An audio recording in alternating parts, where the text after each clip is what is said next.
5. Que esa es la sexta iglesia que he tratado hasta el día de hoy. Son 7, entonces solo me falta esta del día de hoy y la próxima semana. Después de eso va a haber otros predicadores y vamos a cambiar de tema. Pero por el momento estoy hablando de las 7 iglesias del Apocalipsis. La palabra como tal, como iglesia, solamente se menciona en el capítulo 1, 2 y 3. Después la iglesia desaparece, ya no se vuelve a mencionar ninguna iglesia. Entonces, esa es una razón para que algunas personas hablen y dicen, la iglesia no pasa por la tribulación. Pero voy a dar algunas otras razones que algunas personas dicen, la iglesia sí pasa por la tribulación. La verdad, no puedo asegurar desde un púlpito diciendo que hablo en nombre de Dios que sé si pasa o no pasa. No lo puedo hacer. Sé que hay versiones para ambas. Después voy a tratar un poquito más de eso. Pero por el momento les digo eso. Los primeros 3 capítulos se habla de las iglesias. Los siguientes capítulos después del cuarto hasta el 21 me parece, si no es que 22, no recuerdo exactamente si tiene 21 o 22, pero por ahí va, no puede mencionarse la palabra iglesia. Entonces voy a hablar acerca de una iglesia llamada la iglesia de la Odisea. Esta es una iglesia que fue una iglesia que no recibe ninguna queja de parte de Dios. Y por eso le llamo a esa iglesia la iglesia de Dios. Una iglesia que en cierta manera tiene puras cosas buenas, que tuvo sus dificultades, pero que independientemente de las dificultades que tuvo, no menciona tanto las dificultades, menciona un poquito nada más, voy a hablar de ello. Pero más que nada dice, esta es una iglesia que a mí me agrada, y les bendice, y les dice cosas buenas e interesantes. Y voy a decirles más o menos dónde estaba ubicada esta iglesia. Esta iglesia estaba ubicada al sur de Sardis, en una posición muy estratégica. Voy a presentar un mapa después, pero si se fijan, estas iglesias hacen una especie de U invertida, y él va mencionando una tras otra hasta que empieza. Bueno, ahorita vamos a ver las 6 y después termina como las 7, pero hace una U invertida. Lo más probable, escribió el Apocalipsis, lo escribió San Juan. Muchos dicen que es San Juan el apóstol, que vivió hasta casi 100 años, si no es que un poquito más. A esa edad, 90, 100 años, fue que escribió esta carta. Fue el discípulo que le llamaban el discípulo amado. Y esta carta es un reflejo posiblemente de lo que es su teología, la carta de amor. Porque la palabra Filadelfia significa amor, filos. Y también la otra palabra que está junto con eso es... ¿cuál es la palabra para hermanos? Ahorita creo que lo voy a sacar en uno de mis apuntes. Pero es amor de hermanos. Supuestamente esta ciudad lo empezaron los griegos. De ahí viene la palabra Filadelfia, es una palabra griega, no es romana. Aunque recuerden que cuando estamos hablando de ese tiempo, 100 después de Cristo, estamos hablando del Imperio Romano. Pero esta ya tenía un nombre anterior a los romanos, eran los griegos que pusieron ese nombre de esa carta. Al parecer, este varón, un varón que de alguna manera empezó esa ciudad, le pusieron ese nombre porque cuando su hermano, que pensaba que estaba muerto, que le tocaba ser rey, él empezó la ciudad, él la vio crecer. Y cuando regresó su hermano, que él pensaba que estaba muerto de una guerra, regresó, le dio el lugar a su hermano y le dijo, te corresponde a ti. En un tiempo donde el que subía al poder, el que construía una ciudad, el que ganaba una guerra, decía, es mío y no me lo quita nadie. Pero como ese hombre le cedió el lugar, le llamaron Filadelfia o Filos, amor de hermanos. Y por esa causa tomó ese nombre. Y también fue construida en un lugar muy, muy estratégico. También voy a hablar un poco más de eso, pero ahorita les menciono que fue construida casi en la intersección de varios estados que se relacionaban, que se conectaban, dijéramos. Ahí me parece que tiene Estados Unidos un puntito en donde si tú vas, de un pie puedes estar en un estado, y el otro pie puede estar en otro estado, y del otro lado puedes estar de otro estado, y se juntan 4 estados. Esa ciudad fue construida más o menos con esa idea de que estuviera bien céntrica para que pudieran desde ahí, los griegos, a transmitir su lenguaje su ideología y sus enseñanzas al resto de la población. Entonces fue construida bien estratégicamente en un lugar donde podría afectar a varias ciudades. Filadelfia entonces fue una ciudad fundada por Átalo. Y empieza así la palabra de Dios en el capítulo 3 de Apocalipsis, versículo 7, inciso A. Y escribe al ángel de la iglesia en Filadelfia. Y ya he hablado muchas veces de que la palabra la recibe el ángel.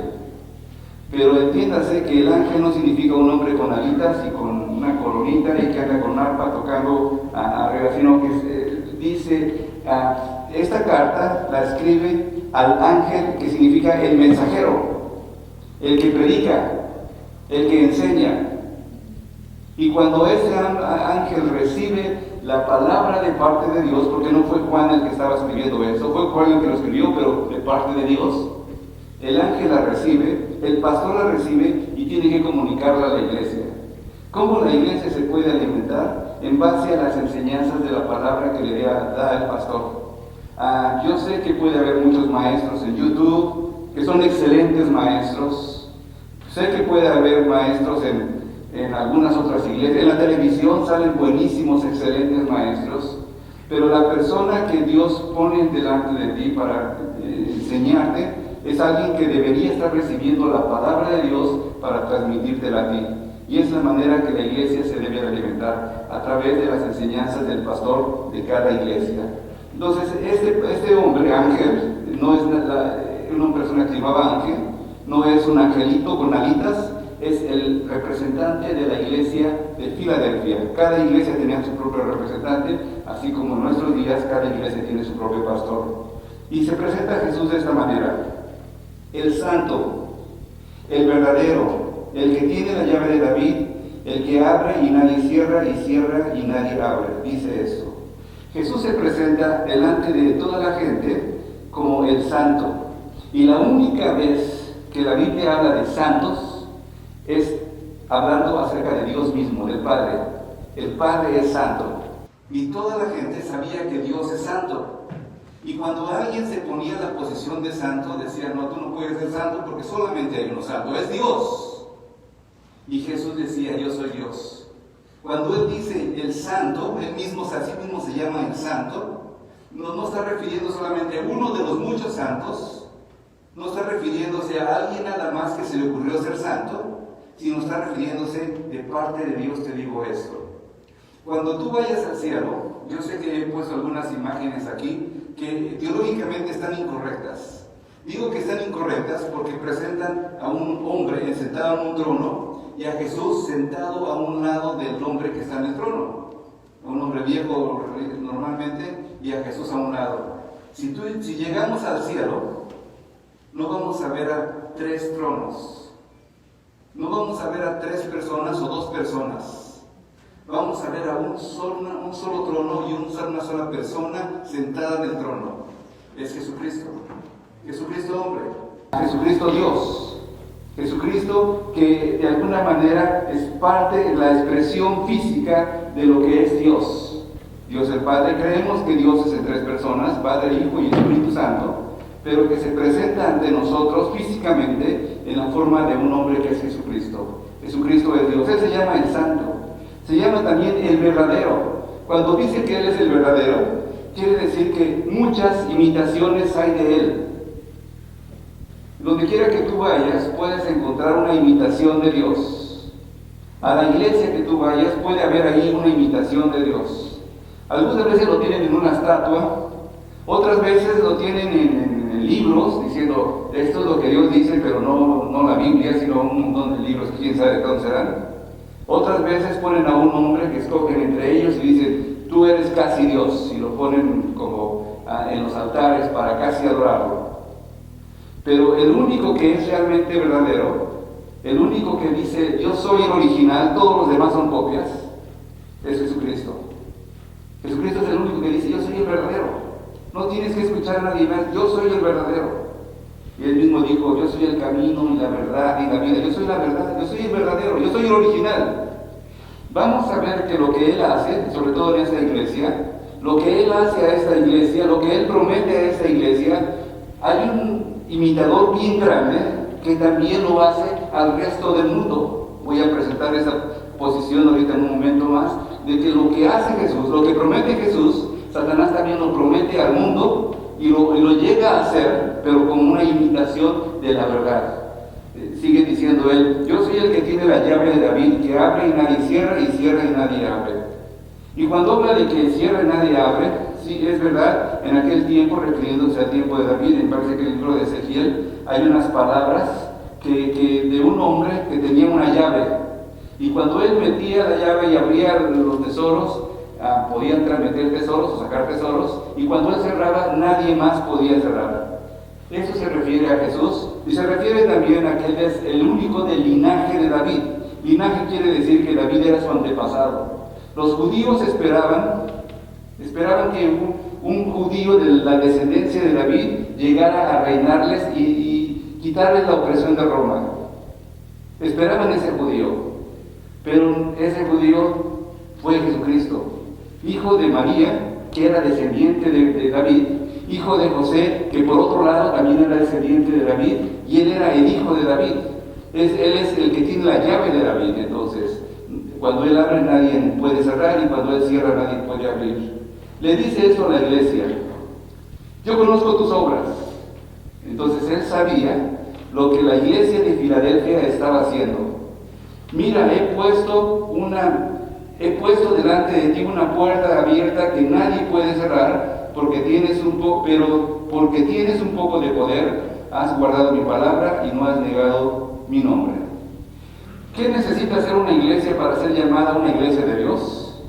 Aquí está la respuesta. Tienes poco poder, le dice a esa iglesia, porque todo lo que tú haces, le dice a esa iglesia, no depende de ti. Ni de tu fuerza, ni de tu dinero, ni de tu estrategia, ni de tu posición. Filadelfia fue establecida para influenciar al resto del mundo. Ahora la iglesia de Filadelfia también estaba puesta para influenciar al resto del mundo. Y tenemos una puerta abierta también, igual que la iglesia de Filadelfia. Nosotros tenemos una puerta abierta, la puerta de la palabra de Dios. Aquí dice: has guardado mi palabra. ¿Cuántos tienen una Biblia con ustedes? Aunque sea en su teléfono, o sea que también cuenta, ¿no? Yo tengo como 10 Biblias en mi teléfono, ¿sí? Diferentes. Cuando quiero leer una versión, la leo en una versión, y luego cuando digo, no, ¿qué dice en otra versión? Y la leo otra versión, y a veces digo, ¿qué dice en inglés? Y la leo en inglés, y luego, ¿qué dice en griego? Y trato de buscar las etimologías de griego y de hebreo, y trato de leer. Tengo la Biblia, tengo la palabra de Dios. Entonces, tú tienes en tus manos una puerta abierta para saber la voluntad de Dios, para saber lo que Dios quiere de ti, que es su palabra. No tienes que ir a preguntarle a una persona que consideras más santo. Hay personas santas, hay personas que están entregadas a Dios. No tienes que buscar un consejo de una persona muy sabia, porque no hay nadie más sabio que la palabra de Dios. Si tienes una específica situación en tu vida, tienes que buscarlo en la palabra. ¿Cómo tratar a tus padres? Ahí dice. ¿Cómo tratar a tus hijos? Ahí lo encuentras. ¿Cómo tratar a tu esposo o a tu esposa que no lo aguantas más? Ahí también está. ¿Cómo tratar a tu patrón que es un abusivo, y etcétera, etcétera? Ahí dice en la palabra. ¿Cómo depender de Dios cuando estás nada más con una jarra de aceite y un pedazo de harina para ya tomarte eso y después morir? Ahí dice en la palabra de Dios. Ahí dice cada situación nuestra donde podemos encontrar una respuesta de qué hacer para poder seguir adelante. La segunda puerta que se abre, creo yo, también es la puerta de la oración. Todo lo que pidieres al Padre en mi nombre os será dado, pero pidan con fe, no dudando. Cuando empezamos a utilizar la oración como un arma de Dios, es una puerta grande. Dijéramos que tenemos un patrón que nos cae de la patada porque es un incrédulo y maldiciente y trata mal a todos y paga bien poco y estás bien enojado con él. Te aseguro que cambia tu perspectiva si tú empiezas a orar pidiendo a Dios bendición para tu patrón. Tienes un pariente que no lo aguantas porque tanta cosa que hace, y dices, ya que se muera, Señor, llévatelo, te lo mando, le dices, ¿no?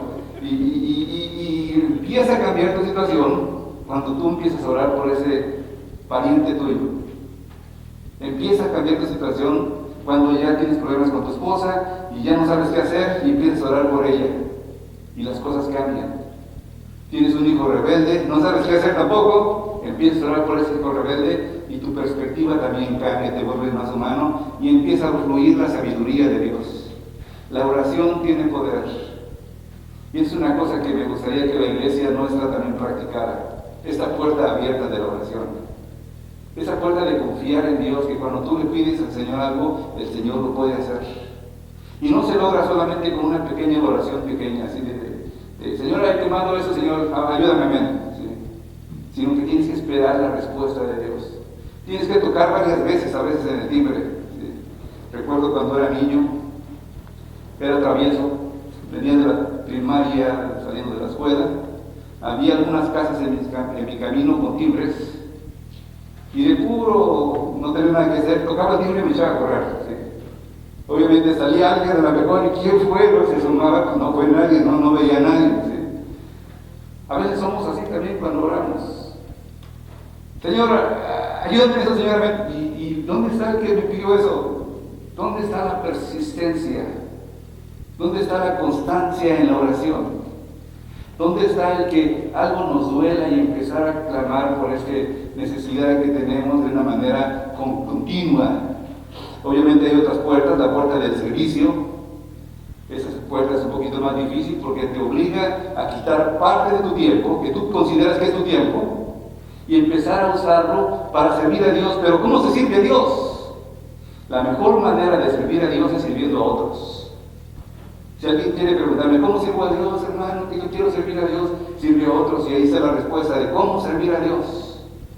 ¿Sabes alguien que tiene problemas? ¿Sabes alguien que tiene necesidad de un rayo y tú tienes un poco de tiempo? Eso no digo que te quites del trabajo y salgas a la mitad del trabajo porque tienes que ayudar al hermano, porque también tienes que valerte por ti mismo, sostener a tu familia, pero tienes un poquito de tiempo, ayúdale, ¿por qué no?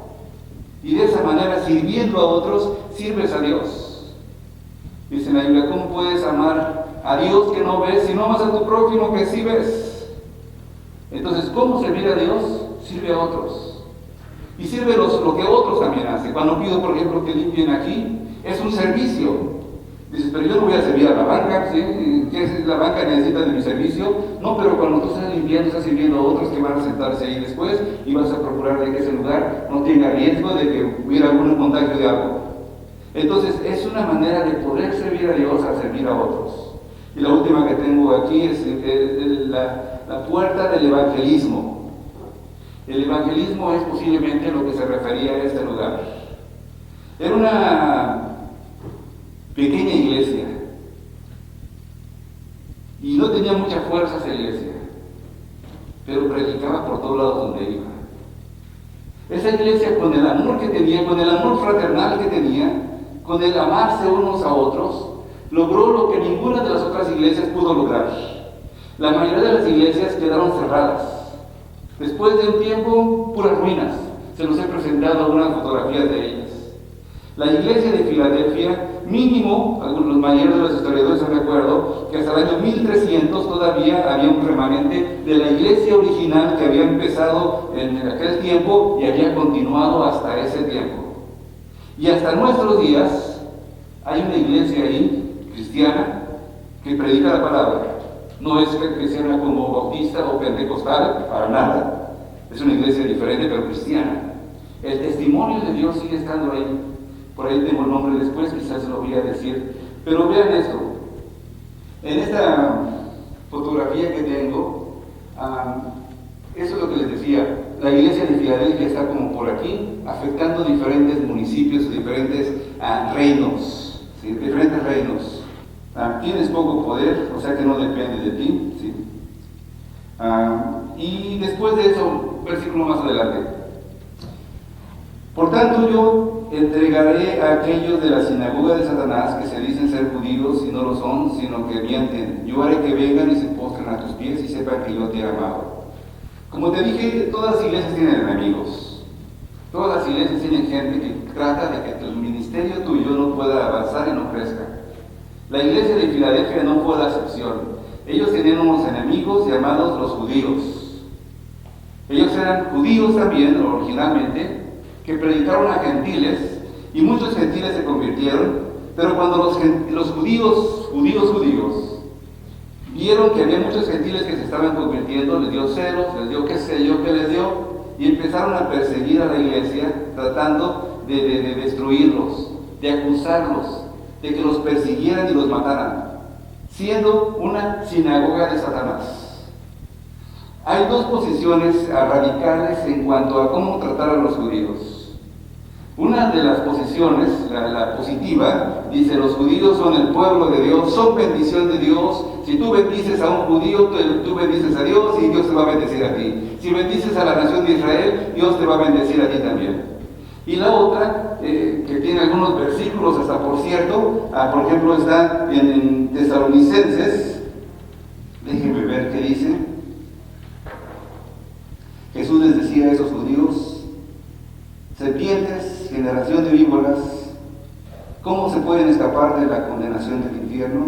Tesalonicenses decía: a ustedes, hermanos, les pasó lo mismo que a los cristianos de la iglesia de Dios en Judea. Su propia gente se burló de ellos y los atacó. Eso les pasó a ustedes cuando gente de su propio país, judíos, los buscó para maltratarlos. Los judíos mataron al Señor Jesús y a los profetas, y luego nos echaron de su país. Ellos no hacen lo que Dios les agrada, sino que están en contra de todos. Y a nosotros no nos dejan anunciar el mensaje de salvación a los que no son judíos. Así añaden más pecados a los que han cometido, pero al final Dios les hará pagar por todo ello. Dios les hará pagar con ira grande, dice otra traducción. Entonces, por un lado está que los judíos tienes que bendecirlos, no importa lo que hagan, tienes que bendecirlos.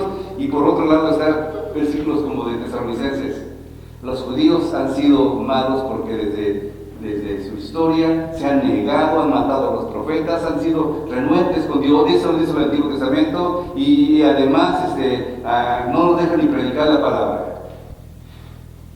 Yo no les pido que tomen los dos extremos. De alguna manera, si fueran enemigos nuestros, la teología cristiana dice que tienes que amar a tus propios enemigos y orar por ellos. Entonces, si los judíos son enemigos, ora por ellos. Pero ¿por qué entonces el trato especial a los judíos? Bueno, creo yo también que el pueblo judío, el pueblo de Dios, ahora es la iglesia cristiana. La iglesia cristiana ahora es el pueblo real de Dios. Y aquellos que bendigan al pueblo de Dios, los cristianos, son los que reciben bendición para poder, de alguna manera, ser prosperados. Recuerdo en la calle donde yo viví creciendo, había una iglesia solamente. La iglesia, bueno, había iglesias católicas, pero había una iglesia cristiana. Esa iglesia cristiana estaba en la mera esquina, y yo vivía como unas 5 casas de ahí de esa iglesia cristiana. Y la única calle que tuvo pavimento por varios años fue esa calle que tenía esa iglesia. Dios prosperó esa calle, nada más por tener una iglesia ahí dentro de sus instalaciones, o cerca de sus instalaciones. Entonces yo creo que la bendición de Dios está para aquellas personas que bendicen al pueblo de Dios. Y el pueblo de Dios no necesariamente tiene que ser el pueblo judío, aunque Dios tiene su plan para ellos, sino el pueblo cristiano. ¿Qué sigo diciendo acerca de este versículo que estoy leyendo? Porque has guardado la palabra de mi perseverancia, yo también te guardaré en la hora de prueba, esa hora que está por venir sobre todo el mundo para probar a los que habitan sobre la tierra. Hay 3 interpretaciones en esto. Número 1, cuando Jesús está hablando a esa iglesia, ellos tuvieron una prueba mundial. Porque ellos recibieron esa carta. No podían recibir una carta y decir, bueno, esa no es para nosotros, porque no es para nosotros, es para muchos miles de años después o cientos de años después. Esa carta fue para ellos. Entonces ellos experimentaron una prueba mundial. ¿Qué pudo haber sido? ¿Quién sabe qué pudo haber sido? Pero experimentaron una prueba mundial. Número 2, se refiere a la tribulación. Jesús, aunque estaba escribiendo esta carta a Filadelfia, le estaba hablando acerca de algo que iba a pasar 2000 o 3000 o 4000 años después, o sea que todavía no ha pasado. Y ahí donde dice de la tribulación, donde hablo de la tribulación, ahí es donde entra la teología de que la iglesia no va a pasar por la tribulación. Afirman varios, en el nombre de Dios, dice, etcétera, etcétera. Otros dicen, la iglesia sí va a pasar por la tribulación, porque aquí este versículo dice que los va a guardar, ¿no? porque entonces vamos a pasar por la tribulación. Y la tercera, la iglesia pues pasará la mitad, porque a la mitad de los 3 años y medio, de los 7 años que es la tribulación, se va a dar el pueblo de Dios. No quiero hacer un estudio completo de eso, no quiero dar muchos detalles porque a lo mejor muchos no comprenden. Pero hay muchas posiciones en cuanto a si pasa o no pasa. Pero lo que sí dice aquí es que Dios, Jesucristo, va a guardarnos de esa hora que va a venir. Nos va a guardar. Yo no sé cuánto por ciento de esta congregación ha obtenido el COVID, que es una prueba mundial. No es nada más para la gente de Minnesota. No es solamente para los mexicanos o para los puertorriqueños o salvadoreños o ecuatorianos. Es para todo el mundo. Y estamos pasando por esa tribulación, queramos o no queramos. Lo que promete Dios en este caso, en este versículo, en este específico texto que estoy leyendo, es que Él nos va a guardar de esa situación difícil. No que no vayamos a pasar por ellas junto con el resto de la tribulación, sino que si pasamos por esa tribulación, Dios nos va a guardar y va a estar con nosotros. Y les digo, yo no sé cuánto por ciento de esa iglesia ha pasado por esa situación, pero quizás puede ser hasta el 80% de esta congregación. Pero Dios nos ha guardado, Dios ha estado con nosotros. No nos falta ninguno. El Señor ha tenido gracia de esta iglesia pequeña. No somos una iglesia grande, no somos una iglesia fuerte, no somos una iglesia poderosa, pero el Señor ha estado con nosotros. ¿Cuántos dicen amén? Si esta escritura se aplica a la experiencia humana del que la lee, entonces estamos pasando por esa tribulación. Esa es la tercera interpretación que tengo. Número 1, a la iglesia de Filadelfia. Número 2, al tiempo de la tribulación. Y número 3, nuestra experiencia que estamos teniendo cuando estamos pasando por esto. ¿Qué sigo diciendo de este pasaje? He aquí, dice Jesucristo eso, continuando con el texto, yo vengo pronto, retén lo que tienes para que ninguno tome tu corona. Eso te dice el Señor a ti. Yo vengo pronto. Cuando hay un chiste de no sé cuánto tiempo ya has tardado y todavía no viene, la gente se puede burlar de nosotros. Pero lo que sí es cierto es que el Señor viene. ¿Y cuándo va a venir? No sé, pero viene con no una corona como los reyes de oro y plata o de piedras preciosas, no. Lo que se refería más cuando hablaba de esa corona era la idea de los romanos cuando practicaban el deporte. A las personas que ganaban les ponían una guirnalda, que era como una corona para ellos. Les decía, tú venciste. No todos los que entran en una carrera reciben un premio por haber terminado. Pero la iglesia que está mencionándose aquí está diciendo, todos ustedes van a recibir una corona, diciendo que ustedes sí terminaron y ganaron. Ustedes son vencedores, les dice el Señor a esta iglesia. Hay una mezcla de diferentes ideas. La iglesia de Filadelfia, en cierta manera, es amonestada cuando le dice, retén lo que tienes. Pero le dice, yo voy a guardarte. La promesa, yo voy a guardarte, solamente cuida lo que tienes. ¿Qué es lo que tú tienes? ¿Qué es lo que Dios te ha dado? ¿Qué es lo que el Señor te ha bendecido para poder hacer lo que haces y ser quien eres? ¿Te ha dado un talento? La mejor manera de retener lo que tienes es utilizar ese talento. ¿Te ha dado una familia? La mejor manera de retener lo que tienes es bendecir a tu familia. ¿Qué te ha dado el Señor? ¿Te ha dado un buen trabajo? Pues conserva ese trabajo y bendice a Dios y bendice a otros con ese trabajo. Y ahí es donde empieza después un poquito más en detalle lo que el Señor promete a aquellos que puedan cumplir estos mandamientos de Dios.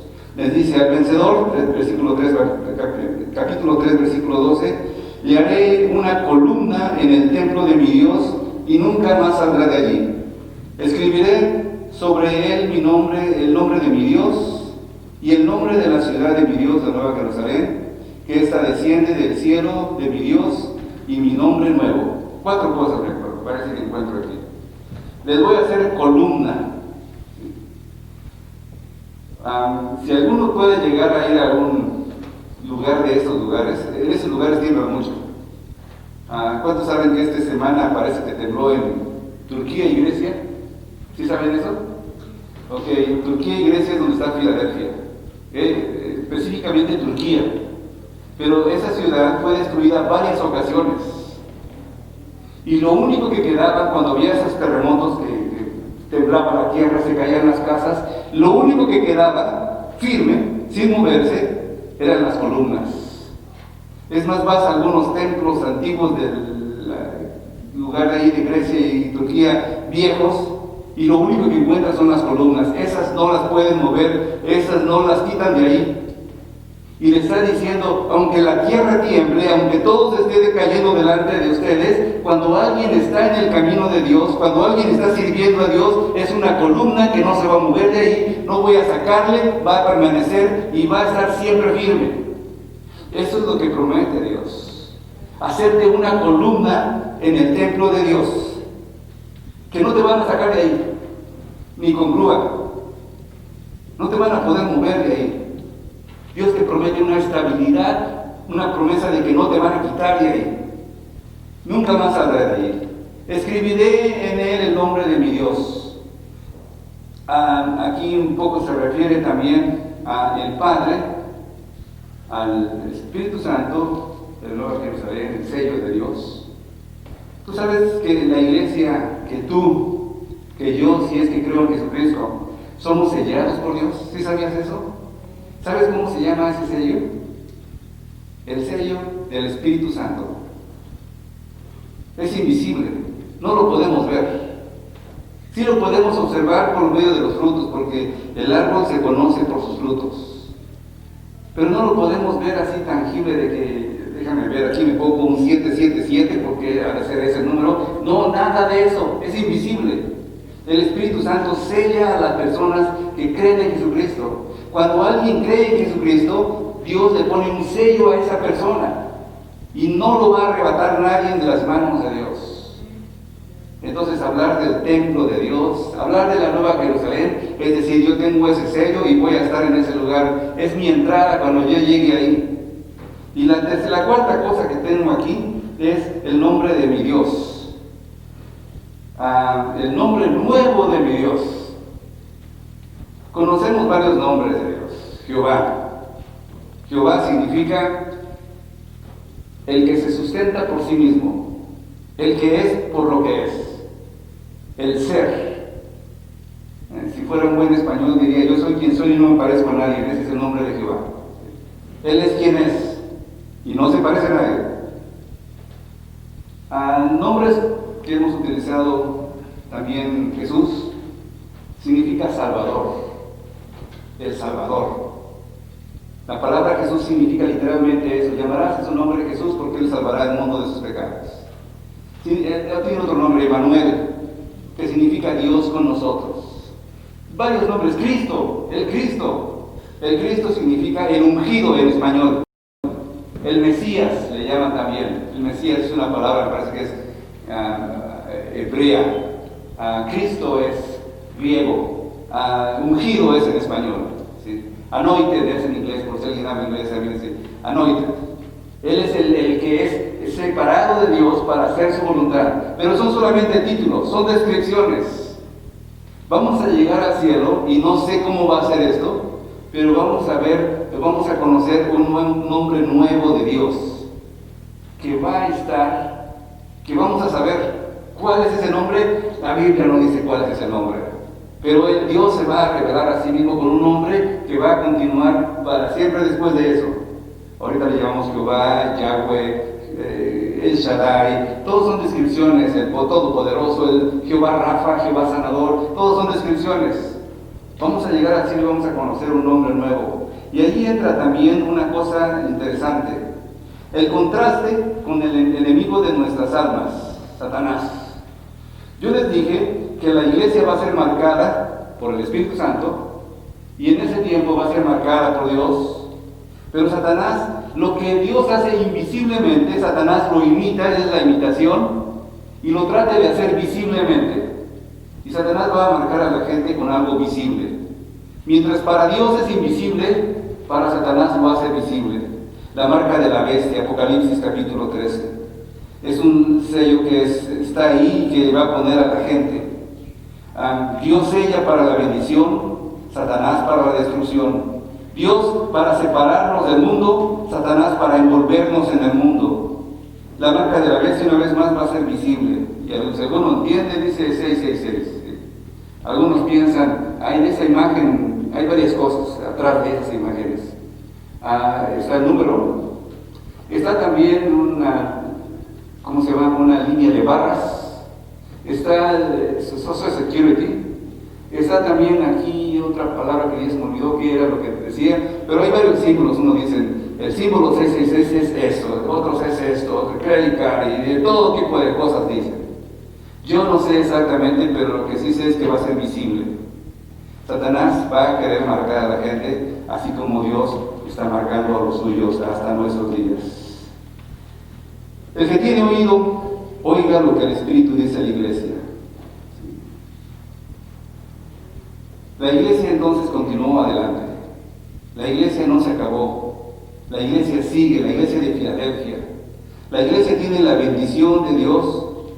El día de hoy este pueblo se llama Alá Shakir. Alá es la palabra Dios para los musulmanes. Turquía es una región musulmana. Hay muchos musulmanes, entonces está lleno de musulmanes. Ellos están en el poder, ellos controlan, ellos gobernaron, pero todavía en ese lugar, Al-Shakir, hay una iglesia.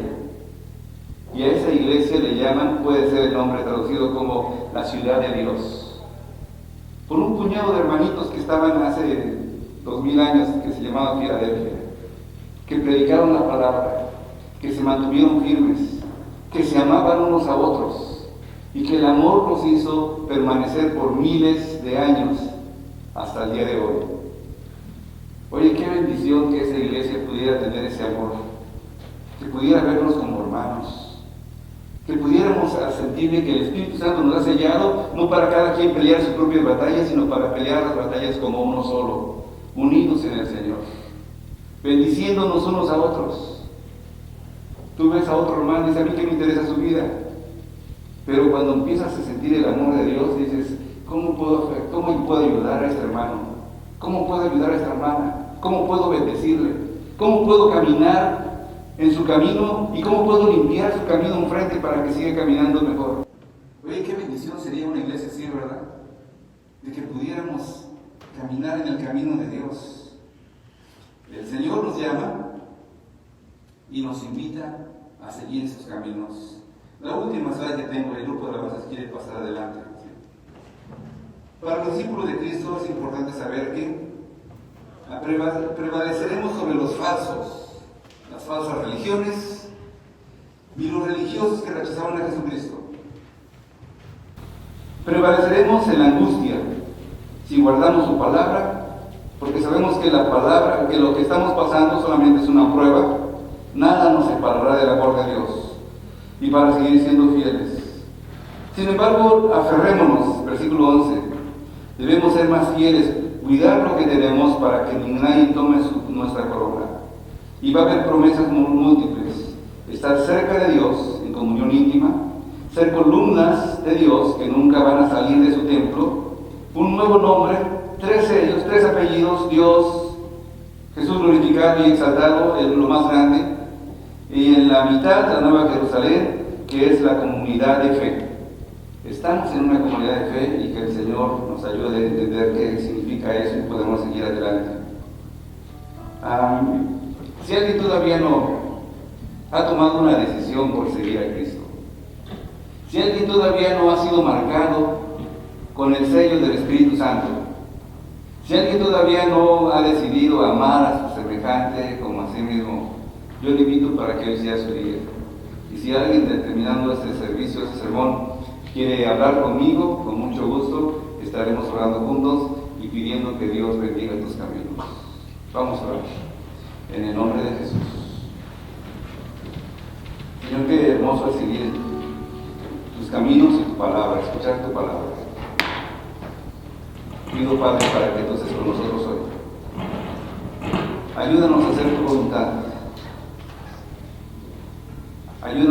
discernir entre lo bueno y lo malo, entre la izquierda y la derecha. Ayúdanos a amarnos más, empezando con la persona que tenemos más cerca de nosotros.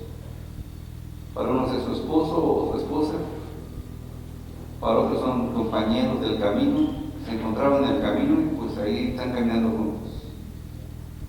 Para otros son sus vecinos, y para otros la persona más cercana es una persona que está muy lejos de ellos ahora mismo, pero cercana en su corazón.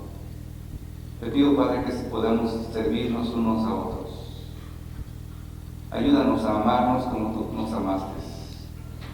Ayúdanos que la doctrina de Jesucristo de amarnos unos a otros permanezca en nuestro corazón y no la cambiemos.